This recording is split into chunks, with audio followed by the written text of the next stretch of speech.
Assalamualaikum warahmatullahi wabarakatuh. Halo teman-teman, selamat pagi. Pada kesempatan kali ini, aku akan membagikan suatu kisah sukses konservasi yang ada di Indonesia ini. Nah, salah satu upaya konservasi yang ada di Indonesia ini yaitu upaya konservasi pada bunga Rafflesia arnoldii dengan bunga bangkai raksasa. Oke, bagaimana kisahnya? Tonton terus video ini sampai selesai. Baik, sebelum kita memasuki kisah pembahasan, nah kita perlu tahu dulu nih. Jadi bunga bangkai raksasa dengan Rafflesia arnoldii itu berbeda. Nah, apa sih bedanya? Bunga Rafflesia arnoldii itu merupakan tanaman parasit dari keluarga famili Rafflesiaceae. Yang mana tanaman parasit ini tidak memiliki akar, batang, ataupun daun. Nah, sedangkan untuk Amorphophallus titanium atau bisa kita kenal sebagai bunga bangkai raksasa ini itu dari famili Araceae yang merupakan suku talas-talasan. Yang mana di suku talas-talasan ini memiliki batang, akar, dan daun. Oke, sekarang kita memasuki kisah sukses konservasi dari kedua bunga yang sangat terkenal ini. Baik, seperti yang kita ketahui bahwa beberapa spesies itu berisiko punah, termasuk kedua tanaman ini yang bisa dibilang sudah hampir punah atau sulit ditemukan di alam liar. Nah, kemudian karena kelangkaan atau spesies tersebut hampir punah, kemudian para peneliti ini seperti menyoroti beberapa titik terang dalam upaya konservasi, termasuk keberhasilan budidaya tanaman. Tepatnya yaitu konservasi yang ada di Kebun Raya Bogor di Jawa Barat dan ekowisata berkelanjutan terkait tanaman di Sumatera Barat. Nah, yang mana Kebun Raya Bogor ini telah menjadi pusat unggulan perbanyakan Rafflesia setelah serangkaian proses pembungaan yang sukses termasuk 16 spesies Rafflesia palma. Selain itu di Kebun Raya Bogor ini juga membudidayakan bunga bangkai raksasa itu tadi yang namanya Amorphophallus titanium. Kemudian, para peneliti ini mengungkapkan bahwa kegiatan berbagi pengetahuan akan membantu menyebarluaskan praktek pelestarian kedua tanaman langka ini ke daerah-daerah yang memerlukan hal ini dengan segera. Jadi, budidaya ini nantinya akan berupaya untuk mengatasi kelangkaan kedua spesies tanaman tersebut yang berada di sana, agar nantinya kedua tanaman ini bisa dinikmati oleh anak cucu kita ke depannya. Oke, kita ke Sumatera Barat. Nah, di Sumatera Barat ini ada sekelompok masyarakat desa yang memperoleh manfaat dari ekowisata, kegiatan ekowisata. Tepatnya yaitu kegiatan ekowisata Rafflesia dengan membentuk Pokdarwis. Pokdarwis sih singkatan dari kelompok sadar pariwisata yang juga mempunyai media sosial.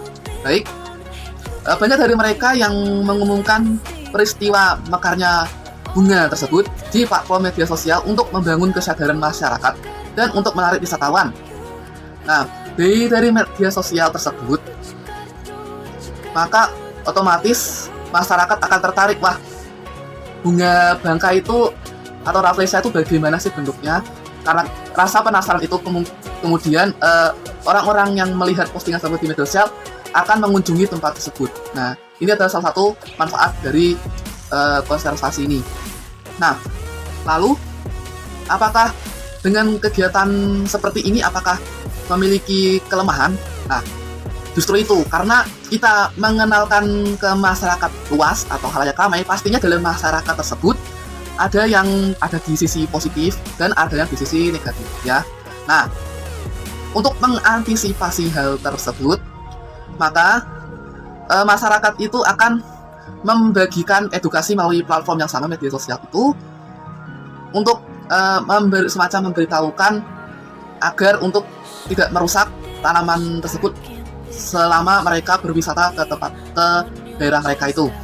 Jadi itu semacam tata tertib selama berwisata di sana agar kelangsungan hidup kedua tanaman tersebut itu terjamin begitu.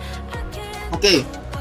Para peneliti menilai kegiatan-kegiatan ini, kegiatan wisata tadi, ekowisata, dapat dikembangkan sebagai pola untuk disebarluaskan ke daerah-daerah di mana keterlibatan masyarakat dalam konservasi kedua bunga langka tersebut masih langka. Kemudian, menurut Balai Konservasi Sumber Daya Alam BKSDA Sumatera Barat, menjelaskan adanya sejumlah kelompok masyarakat yang mencoba untuk melestarikan kedua bunga langka tersebut. Salah satu dari mereka melakukan upaya konservasi di cagar alam Batang Palupoh. Ini merupakan habitat bunga Rafflesia. Kemudian, bunga Rafflesia ini bisa tumbuh karena memiliki inang dan dengan penyebaran inang yang sampai di luar kawasan. Mereka berusaha membudidayakan bunga Rafflesia ini sampai ke luar kawasan. Jadi, memang penyebaran inangnya ini luas sampai di luar kawasan masyarakat tersebut. Nah, karena hal inilah masyarakat berupaya untuk membudidayakan tanaman tersebut di luar daerah mereka atau di luar kawasan mereka. Nah, seperti yang kita barusan bilang di awal tadi, ya, kok tanaman inang? Ya, karena bunga Rafflesia itu tadi sudah disinggung bahwa merupakan tanaman parasit. Jadi tanaman parasit itu tidak dapat hidup di luar inangnya, jadi tetap bergantung pada inangnya. Gitu. Oke? Nah, mungkin ada yang bertanya di sini. Nah, tadi kan di Sumatera Barat untuk Amorphophallus titanium atau bunga raksasa ini banyak dikembangkan atau dibudidayakan di mana? Nah, berdasarkan hasil pencarian ya. Nah, bunga raksasa atau Amorphophallus titanium ini banyak dibudidayakan di daerah Bengkulu di Sumatera. Ya. Kemudian selain di Bengkulu, tadi kan sudah sempat disinggung bahwa bunga bangkai raksasa Amorphophallus titanium ini juga dibudidayakan di Kebun Raya Bogor. Nah, kemudian lebih jauh lagi, petugas BKSDA tadi menjelaskan bahwa hingga kini di kawasan di Sumatera Barat tadi, kini ditemukan 4 jenis Rafflesia di 36 titik di Sumatera Barat, baik di dalam wilayah konservasi maupun di luar kawasan konservasi hingga tahun 2022. Nah, keempat spesies Rafflesia tumbuh di Sumatera Barat ini yaitu Rafflesia arnoldii, Rafflesia hazelltii, Rafflesia gadotensis, dan Rafflesia tuan muda. Baik, lebih lanjut lagi, petugas BKSDA tersebut mengatakan bahwa di Indonesia, bunga Rafflesia ini dikategorikan sebagai tumbuhan yang dilindungi berdasarkan pada Undang-Undang Nomor 5 Tahun 1990 tentang Konservasi Sumber Daya Alam Hayati dan Ekosistemnya dan Peraturan Menteri Kehutanan Nomor 106 Tahun 2019.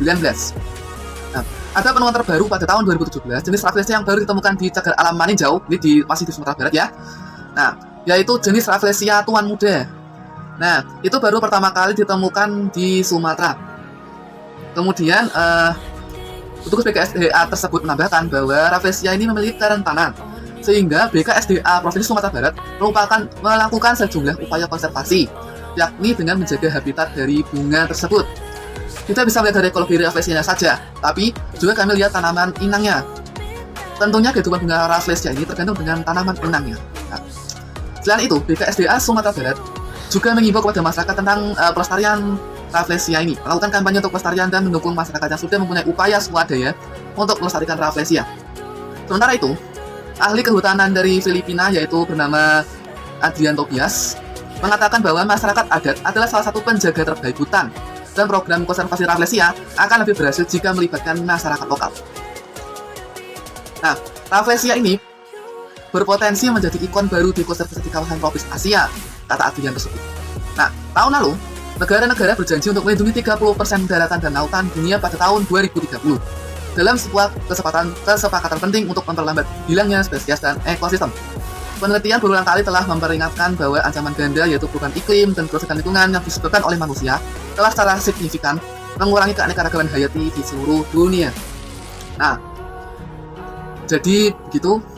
Nah, selain di Sumatera Barat, pelestarian ini juga berlangsung di daerah Bengkulu sana yang merupakan habitat asli tanaman endemik bunga bangkai raksasa di Amorphophallus titanium. Nah, berdasarkan pencarian dan saya mengenai bunga bangkai ini, memang kebanyakan bunga bangkai raksasa ini di alam liar memang ditemukan di daerah Bengkulu. Jadi ini menjadikan bunga bangkai raksasa ini sebagai bunga identitasnya mereka begitu. Nah, karena tadi sudah sempat disinggung ya, karena bunga bangkai raksasa ini terancam punah di alam liar atau suka jarang ditemui, maka perlu dilakukan budidaya atau pelestarian begitu. Nah, sama seperti di masyarakat Sumatera Barat tadi, masyarakat Bengkulu pun juga melakukan upaya konservasi ini dengan melestarikan bunga tersebut dengan menjadikan kawasan mereka itu sebagai tujuan wisata. Oke, selanjutnya ada tambahan menarik untuk kalian semua ya. Nah, bunga bangkai raksasa ini atau Amorphophallus titanium ini sudah berhasil dikembangkan atau dilestarikan di luar habitatnya, yaitu lebih tepatnya konservasi ex situ ya. Nah, bunga bangkai raksasa ini sudah berhasil dikonservasi di luar habitatnya, lebih tepatnya di Kebun Raya Bogor tadi yang sudah saya singgung tadi ya. Nah, Kebun Raya Bogor selain memiliki bunga bangkai raksasa dan rafflesia tadi, ternyata juga memiliki spesies tanaman langka lainnya yang dapat kita temui di sana. Nah, bagi kalian yang ingin melihat bagaimana sih rupanya tanaman tersebut, bentuknya atau apalah gitu antara kedua tanaman tersebut, kalian bisa mengunjungi di Kebun Raya Bogor aja. Tidak usah jauh-jauh ke daerah Sumatera atau Bengkulu atau Sumatera Barat. Nah, jadi di Kebun Raya Bogor itu sudah ada. Oke, itu tadi penjelasan mengenai keberhasilan upaya konservasi yang dilakukan di Indonesia untuk kedua bunga langka tersebut. Oke, sekian dulu video dari saya. Kurang lebihnya mohon maaf. Apabila suka bisa tekan tombol subscribe karena subscribe itu gratis. Oke teman-teman. Oke, terima kasih sudah menonton. Sampai jumpa di video saya yang lainnya. Dadah.